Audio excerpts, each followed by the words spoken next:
Welcome to one thing that I learned this week. The one thing that I learned this week definitely has to be about hard work. And the big thing that comes with this is that when you're working hard and when you're doing things that you don't want to do, you need to extract your feelings out of the things that you know that you should be doing.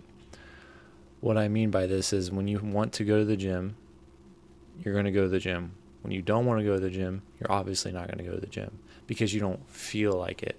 The thing is you need to start extracting your feelings out of the things that you know you need to do. When we go to work every day, Monday through Friday, we don't want to go to work. Nothing in us wants to go to work, but we realize that we have to go to work. So what do? Most people turn their feelings off when it comes to going to work. Okay, you have to do the same thing with the gym. You have to do the same thing with bettering yourself in any way in life. You have to turn your feelings off when it comes to getting better, when it comes to becoming a better person. You have to shut your feelings off. Okay, and that's something I learned this week. I worked 7 days in a row this week. Did I want to? No. Did I expect myself to? No. But that's what happened. And obviously you get decision fatigue, and there was a lot of moments that I didn't want to do anything, but I made myself. So the important lesson that I'm trying to get across to you guys from today is turn your feelings off when it comes to you getting better. Turn them off. They don't matter. How you feel doesn't matter because your feelings are just ultimately and utterly deceiving. You need to do what you're supposed to do, regardless of how you feel. So when you wake up in the morning and it's time to go to work, turn your feelings off. Turn your feelings off. If you wake up in the morning and you tell yourself you're going to go to the gym or you're going to go to the run, turn your feelings off when you wake up in the morning. Turn your feelings off when it comes to getting better. It's as simple and it's as sweet as that, okay? And the thing is through failure too as well, you're going to learn a lot about yourself. So, say you go through for a run 2 days out of the week, and then that third day you're just like, man, your mind starts talking to you in all kinds of ways, right? You failed that day. And there's absolutely nothing wrong with that, because two things about that.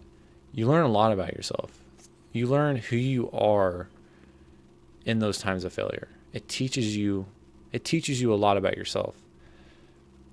And then it's attempts at becoming better. Okay. So you're attempting at trying to change your life, and that's hard to do. It's not easy.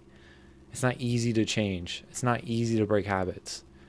Okay. So you learn a lot about yourself. And the second thing is you can reflect on how you failed and find a way to fix that failure.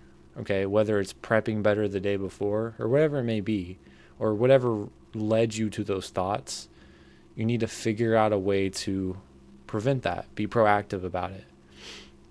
Okay, and it's not easy. It's never going to be easy. It's always going to be hard, but that's what separates the chosen from, the lazy.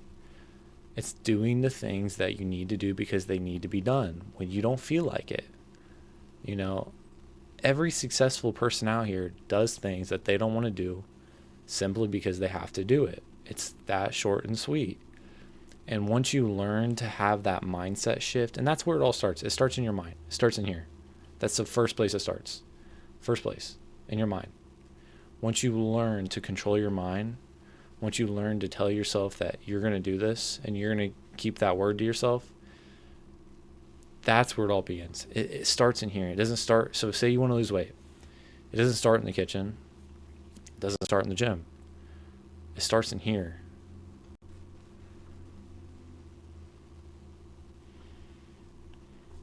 It doesn't start in the kitchen. It doesn't start in the gym. It all starts right here in your mind. It starts in your mind.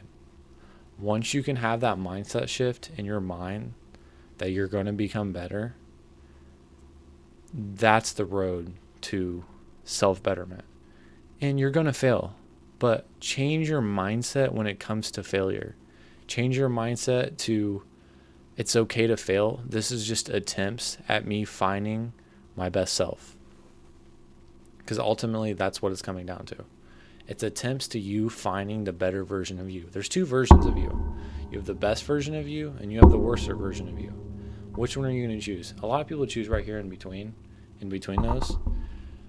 Choose the better version of you. Stop living as this person over here and choose to be this best person over here. It's all in your mind. That's all where it starts. I'm rooting for you. And pray about it. I don't care if you're religious or not. Pray about it. Pray that you're going to get over it. Now, I wanted this kind of message to be like, more directed for you guys rather than me just yapping about myself. I wanted to help you guys out more. But not only am I talking to you guys in this situation, I'm talking to myself, most importantly. I'm talking to myself. I'm not going to be hypocritical and say that I don't struggle too, because I'm not perfect. I struggle just as much with things every day. But the difference is that I don't give up on myself. I keep going. I keep pushing because I realize that there's no alternative. There's no alternative. Okay? So I just hope that this message can help you guys a little bit, help you guys get throughout your week. It's Sunday at 9:55 p.m. I got work tomorrow, early in the morning. Sucks. I don't want to do it, but I'm going to do it because I have to. It's as simple as that.